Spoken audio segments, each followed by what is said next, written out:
ঈদ উৎসবে চাঙ্গা হচ্ছে ভোটের রাজনীতি। সম্ভাব্য প্রার্থীদের শুভেচ্ছা পোস্টারে চেয়ে গেছে নির্বাচনী এলাকা। কর্মী সমর্থকদের নিয়ে আগাম মাঠ সরগরম করছে অনেকে। বড় ফ্যাক্ট হতে পারে তারুণ্যের ভোট, এবার মার্কা নয় প্রার্থী হবে বিবেচ্য বিষয়।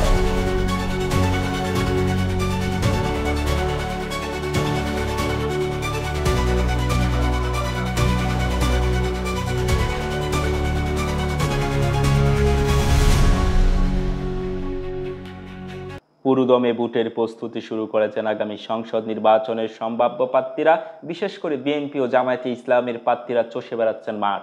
নবগঠিত রাজনৈতিক দল জাতীয় নাগরিক পার্টি এনসিপির তারকা প্রার্থীরাও নানা অজুহাতে ছুটছেন নিজ নির্বাচনী এলাকায়। বসে নেই অন্য রাজনৈতিক দলের সম্ভাব্য প্রার্থীরাও।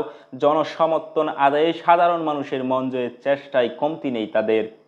সিয়াম সাধনার মাস, রমজান বিদায়ের পথে, সামনে ঈদ। নির্বাচনে অংশ নিতে ইচ্ছুক প্রার্থী সহ রাজনৈতিক দলের নেতারা ঈদ উদযাপনকে নির্বাচনী প্রস্তুতিতে রূপ দিতে নানামুখী প্রস্তুতি নিচ্ছেন। দলগুলোর মনোনয়ন প্রত্যাশী নিজের অবস্থান জানান দিয়ে ইতিমধ্যে ব্যানার পোস্টারে চেয়ে ফেলেছেন নিজ নিজ নির্বাচনী এলাকা।